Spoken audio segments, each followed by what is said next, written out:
పాడి పంటల ఛానల్ వీక్షిస్తున్నటువంటి ఆక్వా రైతులందరికీ నమస్కారం అండి. సో ఈరోజు ఎస్ఏఎఫ్టీ నందలి మన ఫీల్డ్ ల్యాబ్లో ఏమేమి పరీక్షలు చేస్తారు, ఈ ఫీల్డ్ ల్యాబ్లో చేసేటువంటి పరీక్షలు మన రైతులకు ఏ విధంగా ఉపయోగపడతాయి, సో ఇక్కడ చేసేటువంటి పరీక్షల మూలంగా రైతులు ఏ విధంగా లబ్ధి పొందుతున్నారో తెలుసుకుందాం. నా పేరు చలపతి, నేను ఇక్కడ మత్స్యశాఖ అభివృద్ధి అధికారిగా పనిచేస్తున్నాను. మన ఫీడ్ అనాలిసిస్ అంటే మేత నాణ్యత పరీక్షల ల్యాబ్లో నేను ఇన్ఛార్జ్గా ఉంటున్నాను ఇక్కడ. సో ఇక్కడ ఏంటంటే మనకి ముఖ్యంగా ఆక్వాకల్చర్లో రైతులు ఖర్చు పెట్టేటువంటి ప్రతి రూపాయిలో 60 పైసల వరకు కూడా మనకి ఫీడ్ పైన వెచ్చించడం అనేది జరుగుతుంది. ఇలాగా 60 రూపాయలు వెచ్చించినప్పుడు ఆ రైతులకి వాళ్ళు ఉపయోగించేటువంటి ఫీడ్ ఎంత నాణ్యంగా ఉంది, ఆ ఫీడ్లో మన చేపలకి మరియు రొయ్యలకి కావాల్సినటువంటి అన్ని పోషకాలు తగినంత పాలల్లో ఉన్నాయా లేవా అనేటువంటి వాటిని పరీక్షించుకోవడానికి రైతులకు మనం అందజేసేటువంటి ఈ ల్యాబే ఫీల్డ్ ల్యాబ్. సో ఈ ల్యాబ్లో ముఖ్యంగా రైతులు తాము ఉపయోగించేటువంటి మేతల నాణ్యత ఏ విధంగా ఉంది, వాటిలో ప్రోటీన్స్ ఎంత పర్సెంట్లో ఉన్నాయి, అలానే వాటిలో ఫ్యాట్స్ ఎంత పర్సెంట్లో ఉన్నాయి, అలానే వాటిలో ఫైబర్ ఎంత పర్సెంట్లో ఉంది, మాయిశ్చర్, యాసిడ్ ఇన్సాల్యుబుల్ యాష్, ఇలా రకరకాలుగా 6 రకాల పరీక్షలు మన ఎస్ఏఎఫ్టీ నందున్నటువంటి ఈ ఫీల్డ్ ల్యాబ్లో మనం చేయడం అనేది జరుగుతుంది. సో ఈ పరీక్షలు చేయించుకోవడం మూలంగా రైతులకి ఎంత మోతాదులో ఈ ప్రోటీన్ కంటెంట్ ఉంది, ఎంత మోతాదులో ఫ్యాట్ కంటెంట్ ఉంది, సో ఈ ఇంత ఉన్నటువంటి ప్రోటీన్ చేపల పెరుగుదలకు ఉపయోగపడుతుందా లేదా. ఇప్పుడు రైతులు బయట మార్కెట్ నుంచి కొనుగోలు చేసినటువంటి మేతల్లో వాళ్ళు ఎంతైతే ప్రోటీన్ ఉందని చెప్తున్నారో అంత ప్రోటీన్ ఇందులో ఉందా లేదని చెప్పి రైతులు పరీక్షించుకోవడానికి, అలానే రైతులు తమంతట తాము సొంతంగా తమ యొక్క చెరువుల దగ్గర మేతను తయారు చేసుకుంటున్నారు. అలా తయారు చేసుకున్నప్పుడు వారు తయారు చేసుకున్నటువంటి మేతలు వాళ్ళు ఏదైతే చేపలు పెంచుతున్నారో ఆ చేపలకు తగిన విధంగా ఉన్నాయా లేవా. అంటే ఇప్పుడు ఒక్కొక్క చేపకి ఒక్కొక్క రకమైనటువంటి న్యూట్రిషనల్ రిక్వైర్మెంట్ అంటే పోషకాల అవసరం అనేది ఉంటుంది. ఆ పోషకాల అవసరము వీటి మూలంగా సరిపోతుందా లేదా అనేది క్షుణ్ణంగా తెలుసుకున్న తర్వాతే ఆ మేతను ఉపయోగించుకోవాలి. అలా క్షుణ్ణంగా తెలుసుకోవాలంటే వాళ్ళు ఉపయోగించేటువంటి ఇంగ్రీడియంట్స్ అంటే ముడి పదార్థాల యొక్క నాణ్యత, ఆ ముడి పదార్థాల్లో ప్రోటీన్ల శాతము, ఫ్యాట్ల శాతము, అలానే తేమ శాతం అంటే మాయిశ్చర్ శాతము, ఇవన్నీ కూడా ఎంత పర్సెంటేజ్లో ఉన్నాయని చెప్పి తెలుసుకోవడం కోసం అని చెప్పేసి ఈ ల్యాబ్ని అనేది మనం వ్యవస్థాపించడం అనేది జరిగింది. ముఖ్యంగా ఈ ల్యాబ్లో 6 రకాల పారామీటర్స్, 6 రకాల పరీక్షలు అనేవి చేస్తున్నారు.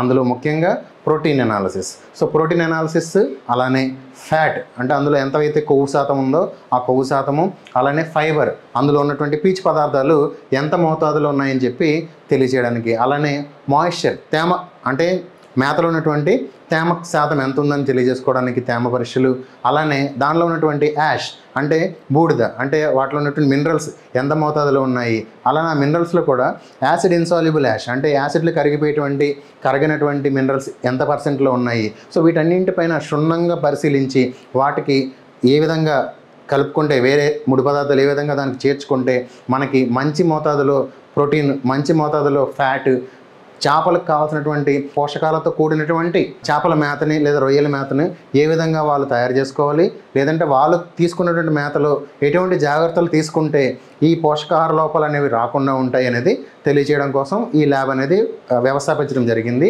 సో ఈ ల్యాబ్లో మనకి రైతులు అంటే కాకినాడ జిల్లా, అలానే పక్కన ఉన్నటువంటి విశాఖపట్నం, అలానే ఇతర రాష్ట్రాల నుంచి అంటే తెలంగాణ, ఇతర రాష్ట్రాల నుంచి కూడా మనకి రైతులు కొరియర్స్లోను లేదంటే నేరుగా ఇక్కడ తీసుకొచ్చి వాళ్ళు వాడుతున్న ఫీడ్ని కానీ లేదంటే వాళ్ళు బయట మార్కెట్ నుండి కొనుగోలు చేసుకుని ఉపయోగిస్తున్న ఫీడ్ని, అలానే వారు సొంతంగా తయారు చేసుకున్నటువంటి మేతల్ని రెండింటిని కూడా పరీక్షించుకుని వాటిలో ఉన్నటువంటి అన్ని న్యూట్రిషనల్ పారామీటర్స్ని తెలుసుకోవడం అనేది జరుగుతుందండి.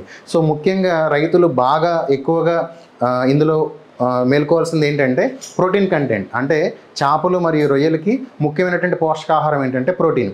సో ఈ ప్రోటీన్ ఎంత పర్సెంటేజ్ ఉన్నదో దాన్ని బట్టి దాని యొక్క పెరుగుదల శాతం అనేది ఆధారపడి ఉంటుంది. సో ఈ పెరుగుదలకు కావాల్సినటువంటి ఈ ప్రోటీన్ మనం 2 రకాలటువంటి సోర్సులు అంటే 2 రకాల వనరుల నుంచి తెచ్చుకుంటాం. ఒకటి ప్లాంట్ బేస్డ్ ప్రోటీన్ అంటే మొక్కల నుంచి వచ్చినటువంటి ప్రోటీన్లు, అలానే రెండవది యానిమల్ బేస్డ్ ప్రోటీన్స్ అంటే మొక్కలు కాకుండా అంటే జంతువుల నుంచి వచ్చినటువంటి ప్రోటీన్లు. సో ఈ animal based protein, plant based protein నుంచి మనం ఏదైతే ప్రోటీన్ వనరులు సమకూర్చుకుంటున్నామో ఈ సమకూర్చుకున్నటువంటి ప్రోటీన్లు చేప యొక్క పోషకాహారం ఎంతైతే కావాల్సిందో వాటిని ఇది మీట్ అవుతుందా లేదా అంటే వాటికి కావాల్సినటువంటి పోషకాహార లోపాలన్నింటినీ కూడా ఇది తుడిచివేస్తుందా లేదనేది చూసుకొని దాని తగ్గట్టుగా ఈ యొక్క ఫీడ్ అనేది డెవలప్ చేయాలి. ఇంకొకటి ఏంటంటే రైతులు ఉపయోగించేటువంటి మేతల్లో వాళ్ళు ఉపయోగించేటువంటి ప్రోటీన్ ఆధారంగానే మేతల యొక్క రేట్ అనేది ఆధారపడి ఉంటుంది. సో ప్రోటీన్ పర్సంటేజ్ పెరిగే కొద్దీ కూడా రైతులు అధిక మొత్తంలో డబ్బులు వెచ్చించి ఫీడ్ని కొనుక్కోవాల్సి వస్తుంది. ఈ విధంగా అధిక మొత్తంలో డబ్బులు వెచ్చించి కొనుక్కున్నటువంటి ఫీడ్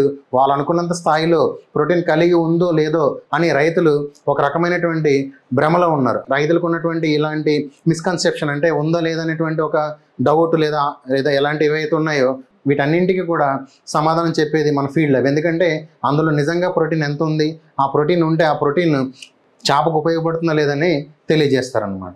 అంతేకాకుండా రైతులకు ఫీడ్ వేసేటప్పుడు ఎటువంటి జాగ్రత్తలు తీసుకోవాలి, ఒకవేళ మేతలు తినకపోతే ఎటువంటి జాగ్రత్తలు తీసుకోవాలి, మేతలు ఎక్కువ వేస్తున్నారా, మేతలు ఎక్కువ వేయడం వల్ల ఎటువంటి నష్టాలు ఉన్నాయి, సో మేతలు తినకపోతే ఎటువంటి జాగ్రత్తలు తీసుకుంటే అవి మేతలు తింటాయి, రొయ్య సైజుని బట్టి చేప సైజుని బట్టి వాటికి ఎటువంటి మేతలు ఇవ్వాలి, ఏ సైజుకి తగ్గట్టుగా ఎంత మేత ఇవ్వాలి, మన చెరువులో ఉన్నటువంటి చేపల సంఖ్య లేదా రొయ్యల సంఖ్యను అనుసరించి వాటి యొక్క యావరేజ్ బాడీ వెయిట్, వాటి యొక్క సగటు బరువును బట్టి వాటికి మేత ఎంత ఇవ్వాలి అని లెక్కించి వారికి తగిన విధంగా తగు సూచనలు చేసి తద్వారా వాళ్ళు మేతను అధికంగా వినియోగించకుండా, అంటే ఎంత అవసరమో అంతవరకునే వినియోగించుకొని ఎక్కువ వినియోగించకుండా ఉండేలాగా వాళ్ళకి సలహాలు సూచనలు కూడా ఈ ల్యాబ్ ద్వారా మనం అందించడం అనేది జరుగుతుంది. ఎందుకంటే రైతులు ఉపయోగించినటువంటి మేత కరెక్ట్గా ఉపయోగిస్తే అమృతంలో పనిచేస్తుంది, అతిగా ఉపయోగించినట్టయితే అదే విషంగా మారి చెరువు అడుగు భాగానికి చేరి కుళ్ళిపోయి అక్కడ ఉన్నటువంటి ఆక్సిజన్ని విలువలను తగ్గించడము, అలానే అక్కడ ఉన్నటువంటి బ్యాక్టీరియా పెరగడానికి కావాల్సినటువంటి అన్ని వాతావరణాలని అది పెరిగేలా చేస్తుంది. ఈ విధంగా రైతులు అవసరానికి మించి ఎక్కువ మోతాదులో మేతలు వినియోగించడం మూలం కలిగే నష్టాలు, అలానే మేతలు తక్కువగా వినియోగించడం మూలం కలిగే నష్టాలు, అలానే మేతలు కనుక సరైనటువంటి పోషకాహార విలువలు కనుక లేకపోయినట్లయితే వాటి యొక్క పెరుగుదలలో వచ్చేటువంటి వ్యత్యాసాలు, ఇలా అన్నింటిపైన కూడా రైతులకు సమగ్రంగా క్షుణ్ణంగా వాళ్ళకి సలహాలు సూచనలు ఇవ్వడంతో పాటు టెస్టులు చేసి పరీక్షలు కూడా చేసి వాటి యొక్క విలువలను వాళ్ళకి తెలియజేస్తుంది. సో ఎస్ఐఎఫ్టీలో ఉన్నటువంటి ఈ ఫీడ్ ల్యాబ్కు NABL అక్రెడిటేషన్, అంటే NABL వారి గుర్తింపు కూడా ఉన్నందు మూలంగా మేము చేసేటువంటి పరీక్షలన్నీ కూడా మనకి ఇంటర్నేషనల్లీ అప్రూవ్డ్, అంటే అంతర్జాతీయ స్థాయిలో ఉన్నటువంటి ప్రామాణికాలతో ఏర్పడినటువంటి ఈ ల్యాబ్లో చేసే ప్రతి పరీక్ష కూడా ఇతర దేశాల్లో చేసేటువంటి పరీక్షలతో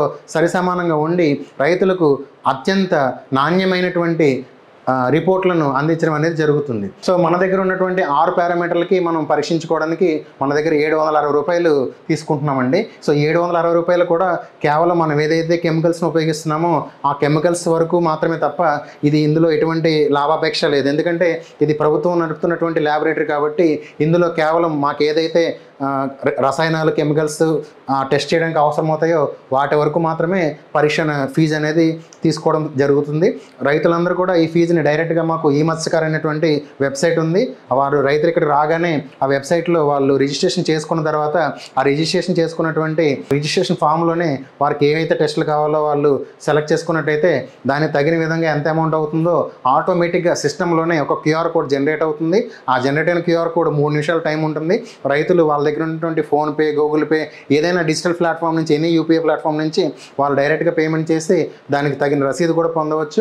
వాళ్ళు శాంపుల్ ఇచ్చినటువంటి 24 గంటల నుంచి 48 గంటల లోపల మేము పరీక్షలు చేసి వాళ్ళకి తగిన ఫలితాలు, అలానే ఒకవేళ అందులో ఏమన్నా లోటుబాట్లు ఉన్నట్లయితే వాళ్ళకి తగిన సూచనలు కూడా చేయడం జరుగుతుందండి. శాంపుల్ ఇచ్చారనే కాదు, శాంపుల్ ఇవ్వకుండా రైతులు మామూలుగా ఇక్కడికి మా దగ్గరికి వచ్చి ఇలాగా మా చెరువులో మేతలు ఆగిపోయినాయండి, లేదంటే మా చెరువులో మేత సరిగా తినడం లేదండి, మా చెరువులో ఎంత మేత వేసినా కూడా పెరగడం లేదండి, మా చెరువులో మేత మేమే సొంతంగా తయారు చేసుకున్నాము, ఈ మేత రొయ్యలకి సరిపోతుందో లేదో మాకు తెలియడం లేదండి, ఇలా రకరకాలు వాళ్ళకి మేత సంబంధితంగా ఎటువంటి సమస్యలున్నా కూడా మా ఎస్ఐఎఫ్టీ దగ్గరికి వస్తే ఖచ్చితంగా, లేదంటే మాకు టోల్ ఫ్రీ నెంబర్ కూడా ఉందండి, ఆ టోల్ ఫ్రీ నెంబర్కి మీరు ఫోన్ చేసి కూడా మీరు ఏ విధమైనటువంటి సమస్యలు ఉన్నా కూడా వాటికి పరిష్కార మార్గాలను తెలుసుకోవచ్చండి. సో ఎస్ఐఎఫ్టీలో ఉన్నటువంటి అన్ని ల్యాబులకు సంబంధించి మీకు కల్చర్లో, అంటే ఆక్వా సాగులో ఏ విధమైనటువంటి సందేహాలు ఉన్నా, సలహాలు కావాలనుకున్నా మీరు మన టోల్ ఫ్రీ నెంబర్ 1800-425-1188 ఈ నెంబర్కి సంప్రదించి మీకు ఎటువంటి సమస్య ఉన్నా కూడా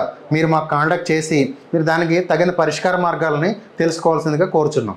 కాబట్టి రైతు సోదరులు లేదా డీలర్లు మరియు ఇతర టెక్నీషియన్లు అందరూ కూడా మన యొక్క ఎస్ఐఎఫ్టీలో ఉన్నటువంటి ఈ ఫీడ్ ల్యాబ్లో మనకు అందజేసినటువంటి ఈ యొక్క పరీక్షల యొక్క సేవలను వినియోగించుకుని ఈ యొక్క ఆక్వాకల్చర్ అభివృద్ధికి అందరూ సహకరిస్తారని మనస్ఫూర్తిగా కోరుకుంటున్నాం.